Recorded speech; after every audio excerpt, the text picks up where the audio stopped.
Loan और EMI से हो रही है परेशानी। ईएमआई समय से नहीं दी जा रही है, टेंशन पे टेंशन बढ़ रही है, ख़त्म करना चाहते हैं ये टेंशन। तो इसका एक ही समाधान, लोक अदालत। लोक अदालत 13 सितंबर 2025 को लगने वाली है, आयोजित होने वाली है। मैं स्टेप टू स्टेप आपको बताऊंगा कि लोक अदालत में आप अपना लोन कैसे ख़त्म कराएंगे, उसमें क्या क्या दस्तावेज लगेंगे, कैसे कैसे हमको करना है, स्टेप टू स्टेप बताऊंगा। वीडियो को बिल्कुल भी स्किप ना करें। और जो भाई नए हैं, सब्सक्राइब नहीं कराएं वो सब्सक्राइब कर दे, बेल आइकन का बटन दबा दे, जिससे वीडियो का नोटिफिकेशन आपकी स्क्रीन पर आ जाए। तो लोक अदालत 13 सितंबर 2025 को आपके ज़िले में, तहसील में, उपभोक्ता फोरम में और आपके न्यायालय में लगने वाली है। आप इनकी जानकारी ले सकते हैं। लोक अदालत बैंक अपने और जो कंपनी है, वित्तीय कंपनी, वो अपने सारे लोन ख़त्म करने के लिए लोक अदालत में भेजती है। अगर आपके पास भी कोई लोक अदालत का नोटिस आया है तो उसे तुरंत संज्ञान में ले, किसी अधिवक्ता से मिले और अपना लोन सेटलमेंट करा ले। स्टेप 2, केस की स्थिति। अगर किसी बैंक ने या एनबीसी कंपनी ने आपके ऊपर कोई केस कर रखा है, 138 का हो, रिकवरी सूट हो, सेक्शन 25 का हो, तो अदालत में अगर आपको बुलाया जा रहा है लोक अदालत में, तो अवश्य जाएं, क्योंकि ज़्यादातर ये बैंक और एनबीसी कंपनी अपने लोक अदालत में ही केस को ख़त्म करती है। इसलिए अपनी केस की स्थिति सही से जांच लें और परख लें। तीसरा स्टेप आता है ज़रूरी दस्तावेज। जब हम लोक अदालत में जा रहे हों तो क्या दस्तावेज लेके जाना चाहिए? सबसे पहले आपका जो मेन कागज़ है वो आपका आधार कार्ड है, और जो आपको लोक अदालत का नोटिस मिला है वो लेके जाएं, और आपने कितनी ईएमआई पे कर दी है उसकी जानकारी होनी चाहिए, और आप अपने साथ लोन से जुड़े दस्तावेज ज़रूर लेके जाएं। इससे आपको वहाँ बताने में आसानी होगी। चौथा स्टेप है लोक अदालत में पेश होना। जब आप अपने सारे दस्तावेज ले लेते हैं, आपको नोटिस मिल जाता है और तारीख आ जाती है, तो 10 बजे आप अपने लोक अदालत जहाँ की आयोजित हो रही है वहाँ आप जाइए और कोर्ट में जाके पता करिए आपके किस अदालत में आपका लग रहा है, उसके ऑफिस में जाए, वो आपकी फ़ाइल निकालेंगे और वहाँ पे पेश होना है। पेश होने से पहले, जज के सामने जाने से पहले आपको अपने लोन के बारे में सारी जानकारी होना चाहिए, और सही तरीके से कोई भी ऐसे कपड़े या भाषा का प्रयोग ना करें जिससे कोर्ट आपको ये समझ ले कि ये ही देना नहीं चाहता है लोन। पांचवा है सेटलमेंट ऑफर करें। जब आपकी बातचीत हो रही हो लोन वालों से, या जो भी एनबीसी कंपनी है जिससे आपने लोन लिया था, वो आपसे बात कर रहे हैं कि आप इतना % हम आपको डिस्काउंट दे रहे हैं, आप इसमें सेटलमेंट कर लें। सेटलमेंट वन टाइम किस्त में होता है, मतलब एक मुश्त किस्त में दिया जाता है कि आप इस मुश्त किस्त में इतने समय तक आप पैसे दे देंगे, आपका लोन भुगतान हो जाएगा। अगर आपका ड्यू 1 लाख रुपए चल रहा है, लोन और ईएमआई से हो रही है परेशानी, ईएमआई समय से नहीं दी जा रही है, टेंशन पे टेंशन बढ़ रही है, ख़त्म करना चाहते हैं ये टेंशन, तो इसका एक ही समाधान, लोक अदालत। लोक अदालत 13 सितंबर 2025 को लगने वाली है, आयोजित होने वाली है। मैं स्टेप टू स्टेप आपको बताऊंगा कि लोक अदालत में आप अपना लोन कैसे ख़त्म कराएंगे, उसमें क्या क्या दस्तावेज लगेंगे, कैसे कैसे हमको करना है, स्टेप टू स्टेप बताऊंगा। वीडियो को बिल्कुल भी स्किप ना करें। और जो भाई नए हैं, सब्सक्राइब नहीं कराएं वो सब्सक्राइब कर दे, बेल आइकन का बटन दबा दे, जिससे वीडियो का नोटिफिकेशन आपकी स्क्रीन पर आ जाए। तो लोक अदालत 13 सितंबर 2025 को आपके ज़िले में, तहसील में, उपभोक्ता फोरम में और आपके न्यायालय में लगने वाली है, आप इनकी जानकारी ले सकते हैं। लोक अदालत बैंक अपने और जो कंपनी है वित्तीय कंपनी वो अपने सारे लोन ख़त्म करने के लिए लोक अदालत में भेजती है।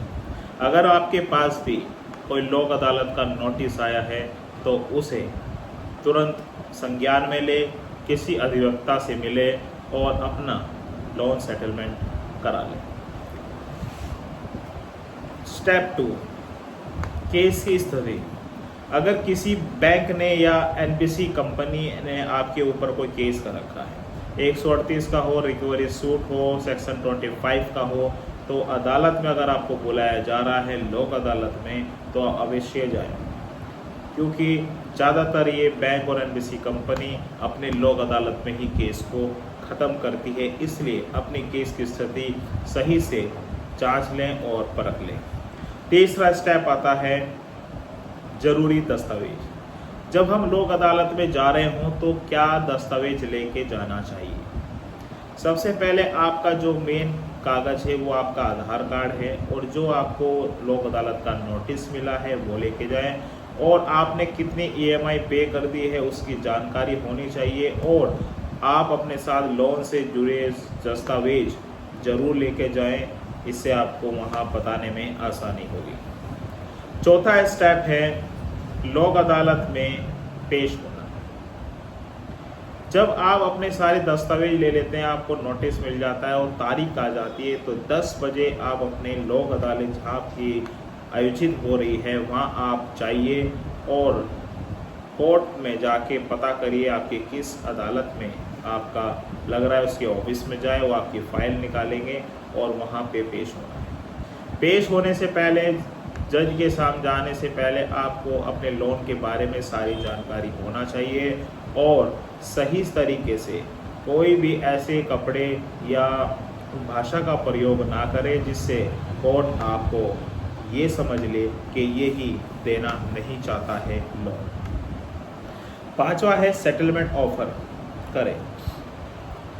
जब आपकी बातचीत हो रही हो लोन वालों से या जो भी एनबीसी कंपनी है जिससे आपने लोन लिया था, वो आपसे बात कर रहे हैं कि आप इतना % हम आपको डिस्काउंट दे रहे हैं, आप इसमें सेटलमेंट कर लें। सेटलमेंट वन टाइम किस्त में होता है, मतलब एक मुश्त किस्त में दिया जाता है कि आप इस मुश्त किस्त में इतने समय तक आप पैसे दे देंगे, आपका लोन भुगतान हो जाएगा।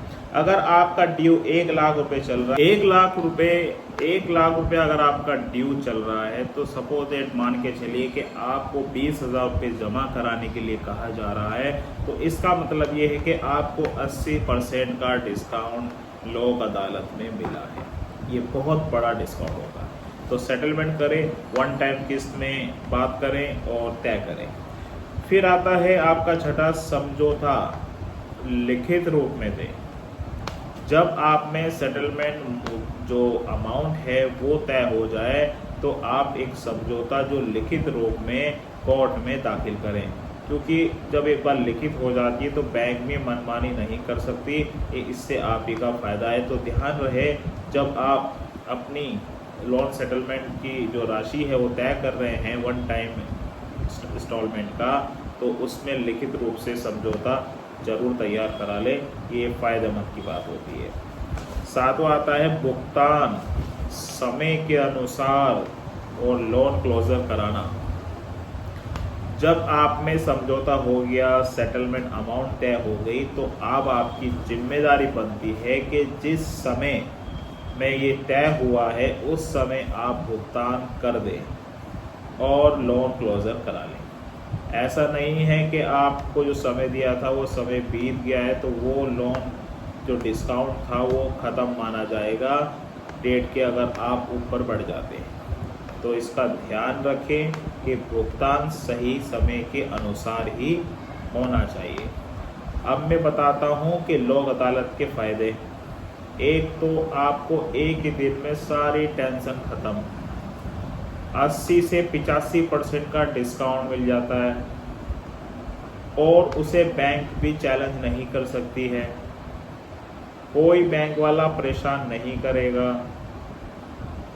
तो इससे आसान तरीका लोक अदालत बनाई गई थी, इसी कारण से कि आप एक ही दिन में अपना सारा टेंशन को ख़त्म कर दें।